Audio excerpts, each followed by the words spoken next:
వ్యాపార నిమిత్తం పట్నంలో స్థిరపడిన కోటయ్య అనే ధనవంతుడు చాలా ఏళ్ల తర్వాత తన భార్యతో కలిసి సొంతూరికి వెళ్తాడు.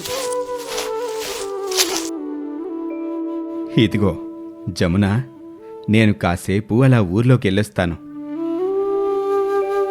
ఇవ్వాలే కదండి వచ్చింది, రేపొదయం వెళ్ళొచ్చు. మీరు విశ్రాంతి తీసుకోండి. లేదు జమున, చాలా సంవత్సరాల తర్వాత నేను పుట్టి పెరిగిన ఊరికొచ్చాను. నాకు వెంటనే ఊర్లోకెళ్ళి ప్రజలందర్నీ పలకరించాలనుంది. సరేనండి, మీ ఇష్టం అని జమున అంటుంది. కోటయ్య ఇంటి నుండి బయటికి వచ్చి కనిపించిన వారిని పలకరిస్తూ దారిన వెళ్తూ ఉంటాడు. అలా కాసేపు నడవగా కోటయ్యకు కుండలు తయారు చేస్తూ ఒక వ్యక్తి కనిపిస్తాడు. అప్పుడు కోటయ్య అతని దగ్గరికి వెళ్ళి ఇలా అంటాడు. ఏంటి రంగయ్య, నువ్వింకా ఈ వయసులో కుండలు తయారు చేస్తున్నావా? ఈ పని చేయటం వల్లే నేను 4 మెతుకులు తినగలుగుతున్నాను. ఇంతకీ మీరెవరయ్యా? నేను రంగయ్య, కోటయ్యని. చిన్నప్పుడు ఈ ఊర్లోనే ఉండేవాణ్ణి గదా. మీరా అయ్యా? చాలా సంవత్సరాలైంది గదా, చూడగానే గుర్తుపట్టలేకపోయాను. సరేగాని ఒక్కో కొండని ఎంత కమ్ముతున్నావు? ఒక్కో కొండకి 10 పైసలు చెల్లించి నా నుంచి ఒక వ్యాపారి కొనుగోలు చేస్తాడయ్యా. అలాగా, సరే రంగయ్య, ఇక నేను వెళ్ళొస్తాను అని చెప్పి మరికొంత నడవగా పొలంలో పనిచేస్తున్న ఒక రైతు కనిపిస్తాడు. అప్పుడు కోటయ్య అతని దగ్గరికి వెళ్ళి, ఈ పొలం నీదేనా? అవునయ్యా, ఈ పొలం నాదే. మీరెవరో తెలుసుకోవచ్చా? నా పేరు కోటయ్యలే గాని ఈ పొలంలో పండించిన కూరగాయలు నువ్వే అమ్ముకుంటావా, లేదా మధ్యవర్తులకు అమ్ముతావా? మధ్యవర్తులకే అమ్ముతాను. అయినా ఇవన్నీ ఎందుకు అడుగుతున్నారు అయ్యా? ఏం లేదు, ఊరికే తెలుసుకుందామని అడిగాను అని కోటయ్య అక్కడి నుండి తిరిగి ఇంటికొచ్చేస్తాడు. ఏమండి, వచ్చారా? కాళ్ళు చేతులు కడుక్కొని రండి, భోజనం వడ్డిస్తాను అని జమున అంటుంది. మరుసటి రోజు ఉదయం కోటయ్య ఏదో ఆలోచిస్తూ ఉంటాడు. అది గమనించిన జమున ఇలా అడుగుతుంది. ఏంటండి, నిన్నటి నుండి గమనిస్తూనే ఉన్నా, దేని గురించో బాగా ఆలోచిస్తున్నట్లున్నారు? మరేమీ లేదు జమున, ఈ ఊర్లో వ్యాపారం మొదలు పెట్టాలి అనుకుంటున్నా. దాని గురించి ఆలోచిస్తున్నా. ఈ వయసులో మీకు వ్యాపారాలు ఎందుకండి? వయసులో ఉన్నప్పుడు బాగానే సంపాదించారు కదా, ఇకనైనా హాయిగా విశ్రాంతి తీసుకోండి. లేదు జమున, నేను ఈ ఊర్లో వ్యాపారం చెయ్యాలని నిర్ణయించుకున్నాను అని తన భార్యకు చెప్పి కోటయ్య ఎద్దుల బండి నడిపే వీరయ్య దగ్గరకు వెళ్తాడు.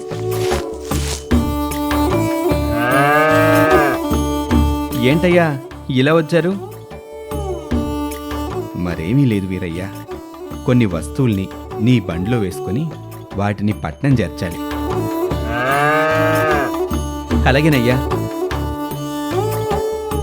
నీ బండిని తీసుకొని కుండలు తయారు చేసే రంగయ్య ఇంటికి రా అని కోటయ్య వీరయ్యకు చెప్పి నేరుగా రంగయ్య ఇంటికి వెళ్తాడు.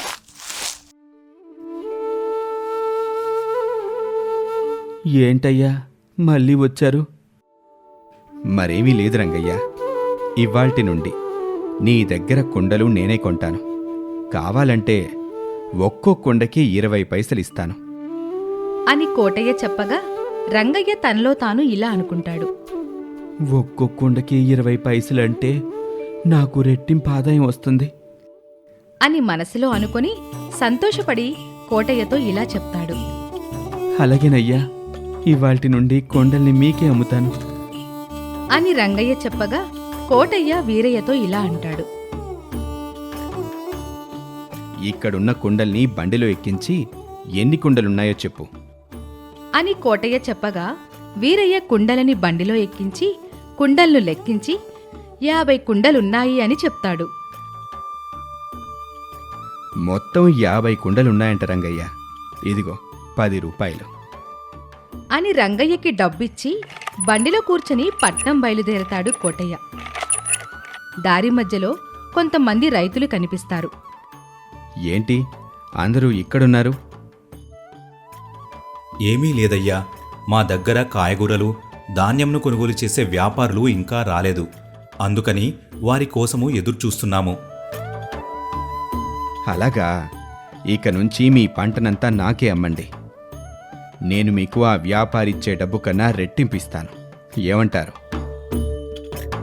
రెట్టింపు ఆదాయం వస్తుంది అంటే మేము మాత్రం కాదని ఎలా చెప్తామయ్యా? మా పంటని మీకే అమ్ముతాము. సరే, మీరు పండించిన కాయగూరలు, ధాన్యాలు అన్నింటినీ బండిలోకి ఎక్కించండి అని అక్కడ ఉన్న రైతులకు చెప్పగా వారు సరే అని చెప్పి వారు పండించిన కూరగాయలు అలాగే ధాన్యాన్ని బండిలోకి ఎక్కిస్తారు. కోటయ్య వారికి డబ్బులిచ్చి బండిలో పట్నం బయలుదేరుతాడు. చాలా దూరం ప్రయాణం చేసి పట్నం చేరుకుంటారు. కోటయ్య అలాగే వీరయ్య వారు తెచ్చిన కుండలు, కూరగాయలు మొదలైన వస్తువులని సంతలో పెట్టి అమ్మడం మొదలు పెడతారు. ఇదిగో చూడు వీరయ్య, ఒక్కో కుండని 5 రూపాయలకమ్ము. నేను కాయగూరలు, ధాన్యాలు అమ్ముతాను. అలాగేనయ్యా అని అంటాడు వీరయ్య. చాలా త్వరగానే వారు తెచ్చిన వస్తువులన్నీ అమ్మేస్తారు. ఇదిగోండయ్యా కుండలమ్మగా వచ్చిన డబ్బు. సరే, బండితి, అసలే మనం చాలా దూరం వెళ్ళాలి అని అంటాడు కోటయ్య. చీకటి పడ్డాక ఇద్దరూ వారి ఊరికి చేరుకుంటారు. కోటయ్య తన ఇంటి దగ్గర దిగి 10 రూపాయలు వీరయ్యకి ఇచ్చి అక్కడి నుండి పంపించి వేస్తాడు. ఆ తర్వాత ఇంట్లోకి వచ్చి తన భార్యతో కోటయ్య ఇలా అంటాడు. జమున, మొదటి రోజే నేను ఊహించిన దానికంటే ఎక్కువ ఆదాయం వచ్చింది.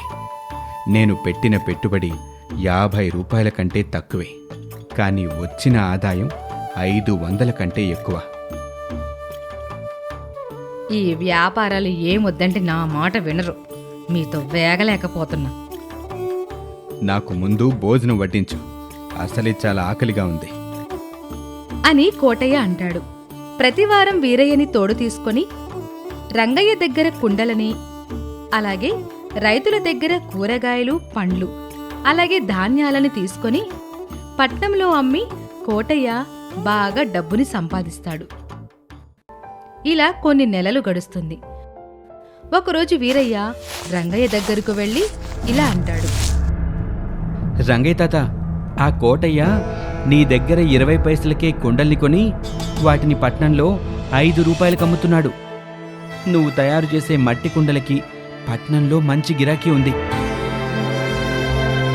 అని చెప్పి వీరయ్య అక్కడి నుంచి వెళ్ళిపోతాడు. రెట్టింపు ఆదాయం వచ్చేలా చేస్తున్నాడని అనుకున్నాను గాని ఇలా మోసం చేస్తాడని ఊహించలేదు. వెంటనే ఊరి పెద్దకి ఫిర్యాదు చెయ్యాలి అని అనుకుంటాడు రంగయ్య. వీరయ్య ఆ తర్వాత రైతుల దగ్గరికి వెళ్ళి, మీరు కష్టపడి పండిస్తున్న కాయగూరలు, ధాన్యాల్ని కోటయ్య తీసుకెళ్లి పట్నంలో చాలా ఎక్కువ ధరకమ్మి మీకు చాలా తక్కువ డబ్బిస్తున్నాడు.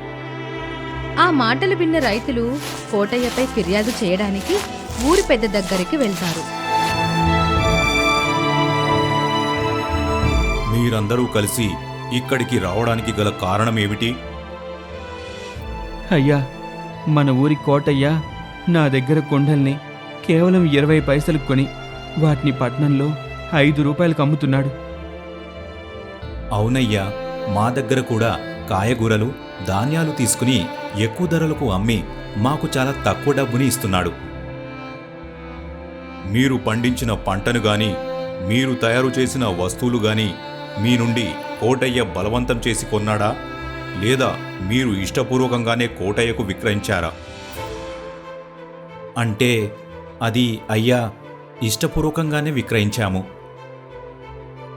అలాంటప్పుడు ఇందులో అన్యాయం గాని మోసం గాని ఏముంది అని ఊరి పెద్ద చెప్పగా చేసేదేమీ లేక రంగయ్య అలాగే అక్కడికి వచ్చిన రైతులు ఇలా మాట్లాడుకుంటూ ఉంటారు. ఇంక నేను తయారు చేసే కొండల్ని ఆ కోటయ్యకి అమ్మను. కష్టమైనా పర్వాలేదు, నేనే వాటిని స్వయంగా అమ్ముకుంటాను. మేము కూడా అంతే. ఇంకా ఆ కోటయ్యకు అమ్మకుండా మేము పండించిన పంటని మేమే అమ్ముకుంటాము అని వారు చెప్పుకోవడం విన్న ఊరి పెద్ద ఇలా అంటాడు. కోటయ్య కోరిక ఇవాళ ఫలించింది. ఏంటయ్యా మీరు చెప్పేది? మీరందరూ అనుకుంటున్నట్లు కోటయ్య మీ శ్రమను దోపిడీ చేయలేదు. మీరు ఎలా మోసపోతున్నారో మీ కళ్లకు కట్టినట్లు చూపించి మిమ్మల్ని చైతన్యవంతులను చెయ్యాలని అనుకున్నాడు. ఏమిటయ్యా మీరు చెప్పేది? మాకు ఏమీ అర్థం కావడం లేదు. ఒకరోజు కోటయ్య నా దగ్గరకు వచ్చి, నేను మీతో ఒక ముఖ్యమైన విషయం గురించి మాట్లాడడానికి వచ్చాను. ఏమిటి కోటయ్య గారు అది? మన ఊరి ప్రజల శ్రమని కొంతమంది వ్యాపారస్తులు దోచుకుంటున్నారు. రైతులు పండించిన పంటల్ని కొని కనీసం గిట్టుబాటు ధర కూడా ఇవ్వటం లేదు. దీని కారణంగా వారు పేదరికం నుండి బయటకు రాలేకపోతున్నారు. మీరు చెబుతుంది నిజమే కోటయ్య గారు, కానీ మనం ఏం చేయగలం?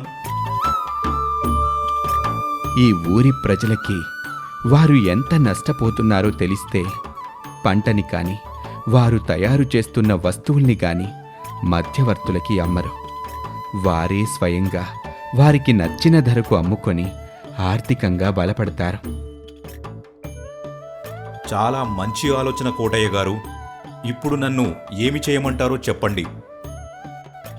రేపటి నుండి నేనే ఈ ఊరి ప్రజల దగ్గర మధ్యవర్తిలా వారు పండించిన కూరగాయలు, ధాన్యాలు, అలాగే మొదలైన వస్తువులన్నీ కొంటాను. నేను వారి శ్రమ ద్వారా సంపాదించిన ప్రతి పైసా మీకే ఇస్తాను అని నాతో చెప్పి మీ దగ్గర ప్రతి వారం వస్తువులు కొని వాటిని పట్నంలో అమ్మి ఆ డబ్బులని నా దగ్గర దాచిపెట్టాడు అని వారి వారి డబ్బులని ఊరి పెద్ద అక్కడికి వచ్చిన రైతులకి అలాగే రంగయ్యకి ఇస్తాడు. నిజం తెలియక కోటయ్య గారిపై ఫిర్యాదు ఇవ్వటానికి వచ్చాం. మమ్మల్ని క్షమించండి అయ్యా. అలాగే ఇంక మీరు వెళ్ళండి అని ఊరి పెద్ద చెప్పగా ఆ ప్రజలు నేరుగా కోటయ్య గారి ఇంటికి వెళ్ళి, మమ్మల్ని క్షమించండి అయ్యా, మీలాంటి గొప్పల్ని తప్పుగా అర్థం చేసుకున్నాం. ఇక నుంచి పూర్తిగా వ్యాపారస్తులు లేదా మధ్యవర్తులపై ఆధారపడకుండా మీరు పండించిన కాయగూరలు, పండ్లు, ధాన్యాలు మొదలైన వాటిని మీరే సొంతంగా విక్రయిస్తారని ఆశిస్తున్నాను. ఇలా చేయటం ద్వారా మీరు ఆర్థికంగా బలపడ్డమే కాకుండా వినియోగదారులకు తక్కువ ధరలకే నాణ్యమైన వస్తువులు అందించిన వాళ్ళవుతారు అని కోటయ్య చెప్పగా ఊరి ప్రజల్లో మార్పు వచ్చి పూర్తిగా మధ్యవర్తులపై ఆధారపడకుండా ఎవరు పండించిన పంటని వారే స్వయంగా అమ్మడం మొదలు పెడతారు. కొన్ని నెలల్లోనే వారి శ్రమకి తగ్గ ఫలితం రావడంతో అందరూ సంతోషపడతారు. ఆపై అందరూ కోటయ్య దగ్గరకు వెళ్లి కృతజ్ఞతలు తెలియజేస్తారు. అనగనగా రాఘవపురం అనే ఊరిలో భద్రయ్య అనే వ్యక్తి ఉండేవాడు. అతను ఒక పెద్ద పిసినారి. 100 ఎకరాల భూమి ఉన్నా పైసా కూడా ఖర్చు చేసేవాడు కాదు. అతని భార్య పేరు సరస్వతి. ఒకరోజు భద్రయ్య సరస్వతితో ఇలా అంటాడు. ఇదిగో సరస్వతి, నేను పొలం దగ్గరికి వెళ్తున్నాను. అలాగేనండి, మధ్యాహ్న భోజనానికి ఏమన్నమంటారు? నువ్వివాళ భోజనం చేయాల్సిన పని లేదు. ఉపవాసం ఏమైనా ఉంటున్నారా? ఉపవాసం కాదే, ఇవాళ పక్కూర్లో ఉన్న మన బంధువుల పెళ్లి. నాకు తెలియకుండా మనకి పక్కూర్లో చుట్టాలెవరున్నారండి? నువ్వన్నీ ఇలాగే మర్చిపోతావు. మనం 3 నెలల కిందట పట్నం వెళ్ళి తిరిగొస్తూ దారిలో ఒక వ్యక్తిని కలిసాం, గుర్తుందా? గుర్తుంది. తన కూతురి వివాహం కోసం అని చెప్పి నగలు కొనటానికి పట్నం వెళ్తున్నానని చెప్పారు. అతనేనా? ఆయనే. ఆయన కూతురు పెళ్ళి ఎప్పుడో కాదు, ఇవ్వాలి. నేను పొలం దగ్గరికి వెళ్ళి అక్కడ పనులన్నీ ఎలా జరుగుతున్నాయో చూసుకొని ఆ తర్వాత వివాహానికి వెళ్ళి తృప్తిగా భోజనం చేసి నీకు కూడా పట్టుకొస్తాను. అతన్ని మనం చూసింది ఆ రోజే, అంతలోనే మీకు సొట్టమైపోయాడా? సర్లే గాని మిమ్మల్ని పెళ్లికి రమ్మని ఆహ్వానించాడా?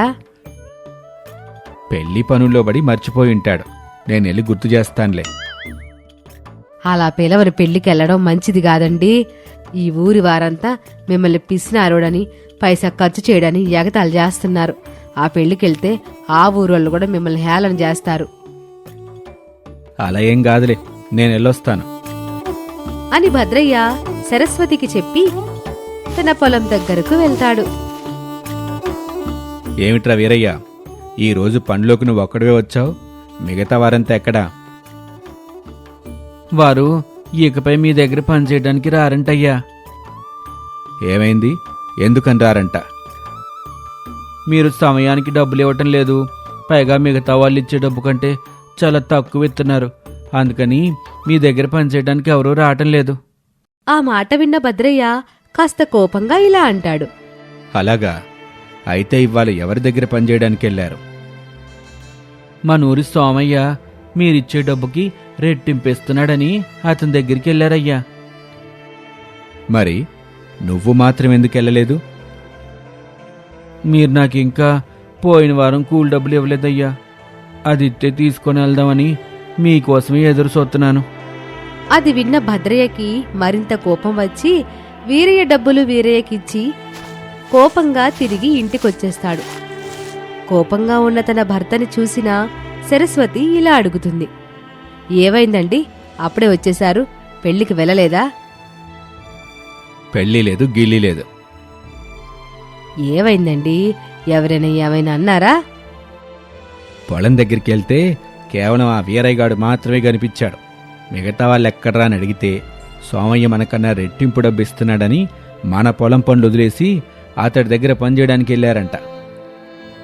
ఓ సంతేనా? ఆ సోమయ్య ఎంత డబ్బిస్తున్నాడో అంతే డబ్బుని మీరు ఇవ్వండి, అప్పుడు మన పొలంలో కూడా పనిచేయడానికి వస్తారు కదా. ఆ సోమయ్య ఎక్కువ డబ్బిస్తున్నాడని నేను కూడా కూలి డబ్బులు పెంచాలా? దీనికి ఏదైనా శాశ్వత పరిష్కారం ఆలోచించాలి అని భద్రయ్య చెప్తాడు. మరో కొన్ని రోజులు గడుస్తుంది. ఒకరోజు భద్రయ్య ఒక పెద్ద మూటని తీసుకుని ఇంటికొస్తాడు. ఇంతసేపు ఎక్కడికి వెళ్ళారండి? ఇదిగో ఈ మూటను తీసుకుని రావడానికే వెళ్ళాను. ఏముంది ఇందులో? నువ్వే చూడు అని భద్రయ్య మూటని విప్పుతాడు. ఇన్ని నగలా ఎవరివండి? ఎవరివో అయితే నేనెందుకు తెస్తానే, మందే. ఏంటి, ఇవన్నీ మన నగలేనా? నేను నమ్మలేకపోతున్నా. అయినా ఇన్ని నగలెక్కడవి? మనకున్న 100 ఎకరాలు అమ్మేసి ఆ డబ్బుతో ఈ నగలు తీసుకొచ్చా. ఇప్పుడు ఆ పొలాన్ని అమ్మవలసిన అవసరం ఏమొచ్చింది? ఆ పొలం పెట్టుకుని మాత్రం ఏం చేస్తాం? ఆ వ్యవసాయంలో వచ్చే డబ్బు పని వాళ్ళకి, విత్తనాల కొనుగోళ్ళకి, పురుగు మందులకే సరిపోతుంది. అందుకనే పొలాన్ని అమ్మేసి ఈ నగలు తీసుకొని వచ్చాను. ఇప్పుడు మన సొమ్ము మన కళ్ళ ముందే ఉంటుంది. ఇప్పుడు ఇన్ని నగలు ఎక్కడ దాచిపెడతారు? ముందెళ్ళి ఒక బీరువా తీసుకుని రండి. ఎవరైనా దొంగలు పడ్డారంటే ఇంకా అంతే సంగతులు. ఇప్పుడు 100 రూపాయలు పెట్టి బీరువా కొండవెందుకు? అనవసరపు ఖర్చు. నువ్వు కాసేపు ఉండు, నేనే ఏదో ఒక ఉపాయం ఆలోచిస్తాను అని భద్రయ్య కాసేపు ఆలోచించి, ఈ నగలు ఎక్కడ పెట్టినా ప్రమాదమే, అందుకని నేనొక ఉపాయం ఆలోచించాను. ఏమిటండి అది? మన ఇంటి ముందున్న చెట్టు దగ్గర ఒక గోతి తీసి అందులో ఈ నగలు దాచిపెడతాను. అప్పుడు ఇంట్లో దొంగలు పడ్డా మన నగలు మాత్రం సురక్షితంగా ఉంటాయి. ఏమంటావ్? నేను కాదంటే మాత్రం మీరాగుతారా? మీరనుకున్నట్టే చెయ్యండి అని సరస్వతి చెప్తుంది. ఆ రోజు రాత్రి భద్రయ్య తన ఇంటి ముందు ఒక గోతి తీసి బంగారు నగల సంచిని ఆ గోతిలో వేసి పాతిపెట్టేస్తాడు. ఇక కొన్ని రోజులు గడుస్తాయి. భద్రయ్య కన్నులు ఎప్పుడు ఆ బంగారు నగలు పాతిపెట్టిన చోటే ఉండేవి. ఒకరోజు పండక్కి సరస్వతి ఇలా అంటుంది.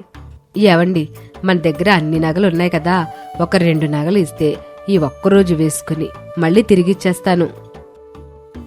అందులో ఒక్క నగ ఎత్తడానికి కూడా వీల్లేదు. అని భద్రయ్య తేల్చి చెప్పేస్తాడు. సరస్వతి కోపంగా అక్కడి నుంచి వెళ్ళిపోతుంది. మరో కొన్ని రోజులు గడుస్తుంది. ఆ ఊర్లోకి 2 దొంగలొస్తారు. ఒరేయ్, ఈ ఊళ్ళో అందరికంటే పెద్ద ధనవంతుని ఇల్లు ఇదే. అని భద్రయ్య ఇంటిని చూపిస్తాడు. అప్పుడు తనతో పాటు ఉన్న మరో దొంగ ఇలా అంటాడు. అతను పెద్ద పీసినారోడ్రా. నాకు తెలిసి అతని ఇంట్లో చిల్లిగావ కూడా ఉండదు. ఒరేయ్, ఆయన ఈ మధ్యే తన 100 ఎకరాల పొలాన్ని అమ్మేశాడంట. ఆ డబ్బు ఖచ్చితంగా తన ఇంట్లో దాచిపెట్టే ఉంటాడు. వెళ్ళి చూద్దాం పదా అని దొంగలిద్దరూ భద్రయ్య ఇంట్లోకి ప్రవేశించి ఇల్లంతా వెతుకుతారు. కాని వాళ్లకి మాత్రం పైసా కూడా దొరకదు. ఆ తర్వాత ఇంటి బయటకొచ్చి మాట్లాడుకుంటూ ఉంటారు.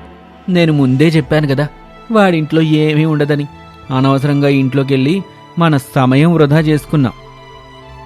మనం సరిగ్గా వెతకలేదేమోరా అని వారిద్దరూ మాట్లాడుకుని అక్కడి నుంచి వెళ్ళిపోతారు. ఇక మరుసటి రోజున భద్రయ్య తన ఇంటి ముందు ఒక కుర్చీ వేసుకుని తాను నగలు పాతిపెట్టిన చోటుని కళ్ళార్పకుండా చూస్తూ ఉంటాడు. అప్పుడు 2 దొంగలు భద్రయ్యను గమనించి ఇలా మాట్లాడుకుంటారు. నాకెందుకో భద్రయ్య ఆ చెట్టు కింద డబ్బులు దాచిపెట్టాడేమో అనిపిస్తుందిరా. నిన్న కూడా అలాగే చెప్పు, కానీ ఏం దొరికింది? ఈ ఒక్కసారికి నా మాట విను. ఈరోజు రాత్రి మనం ఆ చెట్టు కింద తవ్వుదాం. ఒకవేళ ఏమీ లేకపోతే ఇక నుంచి నువ్వెలా చెప్తాలో వింటాను, సరేనా? అని ఒక దొంగ చెప్పగా మరో దొంగ అందుకు అంగీకారం తెలియజేస్తాడు. ఆ రోజు రాత్రి 2 దొంగలు భద్రయ్య ఇంటి ముందు తవ్వుతారు. వారికి ఒక పెద్ద మూట కనిపిస్తుంది. అది చూసి వారిద్దరూ తెగ సంతోషిస్తారు. నేను చెప్పాను కదా, ఆ భద్రయ్య ఇక్కడే డబ్బుల్ని దాచిపెట్టుంటాడని. సరే, ముందిక్కడి నుంచి పారిపోదాం పదా, ఎవరైనా చూస్తే ప్రమాదం అని దొంగలిద్దరూ ఆ మూటని తీసుకుని దూరంగా పారిపోతారు. ఇక మరుసటి రోజు భద్రయ్య నిద్రలేచి తాను బంగారం నగలు పాతిపెట్టిన చోటు దగ్గరకు వెళ్తాడు. ఎందుకనో అనుమానం వేసి అక్కడ తవ్వి చూస్తాడు. అక్కడ తాను దాచిపెట్టిన నగల మూట కనిపించదు. అప్పుడు భద్రయ్య పోరున ఏడుస్తూ ఉంటాడు. అది విన్న సరస్వతి అక్కడికొచ్చి, ఏమైందండి, ఎందుకు ఏడుస్తున్నారు? నేను దాచిపెట్టిన బంగారు నగల మూటని ఎవరో దొంగిలించిపోయారు. అది విని సరస్వతి కూడా బాధపడుతూ, నేను చెప్తూనే ఉన్నా, ఒక 100 రూపాయలు పెట్టి బీరువా తీసుకుని రండి అని. నా మాట విన్నారా? ఇప్పుడు చూడండి, మొత్తం దొంగల పాలైంది. ఇక మరో వారం రోజులు గడుస్తుంది. భద్రయ్య ప్రతిరోజు ఆ నగల గురించి తలుచుకుని విచారించేవాడు. అప్పుడు సరస్వతి ఇలా అంటుంది. మీరు ఎందుకని విచారిస్తున్నారు? ఆ నగల సంచుండగా మీరా నగల్ని ఒక్కరోజు కూడా అనుభవించింది లేదు. ఇంటి ముందుందని తలుచుకుని సంతోషపడ్డారు. ఇప్పుడు కూడా ఉందనుకోండి, మీ దుఃఖం కాస్తైనా తగ్గుతుంది. నా దుఃఖం అందుకోసంగా సరస్వతి, కనీసం పండక్కు ఒక నగ్గోడ నీకు ఇవ్వలేదని. ఇప్పుడు ఆ నగల మూటుంటే నీకు నచ్చిన నగలు వేసుకోమని చెప్పేవాణ్ణి. కానీ ఏం చేస్తాం, ఆ నగలు దొంగల పాలయ్యాయి అని భద్రయ్య చెప్పగా సరస్వతి ఇలా అడుగుతుంది. నిజంగా మీరు నాకు దాచిన నగలిస్తారా? ఆ నగల మూట ఉంటే కదా సరస్వతి అని భద్రయ్య చెప్పగా సరస్వతి ఆ నగల మూటని తీసుకొచ్చి భర్త ముందు ఉంచి ఇలా అంటుంది. మీలో ఇంత త్వరగా మార్పు వస్తుందని నా కల్లో కూడా ఊహించలేదు. ఇదిగోండి, మీరు దాచిపెట్టిన నగల మూట. అది చూసి భద్రయ్య నమ్మలేకపోతాడు. ఈ మూట నీకెక్కడిది? మీరొక రోజు లోకం మర్చిపోయి ఆ నగలు దాచిపెట్టిన చోటే చూస్తూ ఉన్నారు. 2 వ్యక్తులు వచ్చి మిమ్మల్నే గమనిస్తూ ఉండడం నేను గమనించాను. ఇక ఆ మూట అక్కడే ఉంటే ప్రమాదం అని భావించి మీరు దాచిపెట్టిన నగల మూటని బయటకు తీసేసి ఒక సంచిలో రాళ్లేసి మీరు నగలు దాచిపెట్టిన చోటే పెట్టా. నేననుకున్న విధంగానే ఆ మూటని దొంగలించుకుని పోయారు. అది విని భద్రయ్య తెగ సంతోషపడతాడు. అప్పుడు సరస్వతి ఇలా అడుగుతుంది. ఏమండి, ఇందులో ఉన్న నగలో ఏ నగ నాకు బాగుంటుందో మీరే దగ్గరుండి నాకు ఎంపిక చేయండి. నగా లేదు, ఏమీ లేదు. నేనిప్పుడే బీరువా తీసుకొనొచ్చి ఈ నగలన్నీ భద్రపరుస్తాను. నువ్విందులో ఉన్న ఒక్క నగని కూడా ముట్టుకోవడానికి వీల్లేదు. మూట జాగ్రత్త. అదేంటండి, ఇంతకుముందు మీరే చెప్పారు కదా నాకు నచ్చిన నగలు ఇస్తారని. అదేదో బాధలో ఉన్నప్పుడు అన్నానులే. అని చెప్పి బీరువా తీసుకుని రావడానికి భద్రయ్య వెళ్తాడు. అప్పుడు సరస్వతి తనలో తాను ఇలా అనుకుంటుంది, ఎవరినైనా మార్చొచ్చేమో గాని ఈ పిసినారోల్ని మార్చడం చాలా కష్టం అని తన భర్త గురించి అనుకుంటూ ఉంటుంది. ఇక మరోపక్క బంగారు నగలు ఉందనుకుని మూటను తీసుకుని వెళ్లిన దొంగలు ఎవరికీ దొరకకుండా 10 రోజుల పాటు పరుగులు తీసి ఇక నడిచే ఓపిక లేక ఒక గుహలో ఆగుతారు. ఒరే, ఊళ్ళని దాటి పెద్ద అడవిలోకి వచ్చేశాం. ఎక్కడైనా మూటని విప్పి కింద పోయి చెరిసగం పంచుకుందాం అని అనుకుని ఆ మూటను విప్పి కింద పోస్తే అందులో రాళ్లుంటాయి. ఆ రాళ్లను చూసి ఇద్దరు గుక్క పెట్టి ఏడుస్తారు. ఇది ఇవాల్టి కథ. మరొక కథతో మళ్ళీ కలుద్దాం.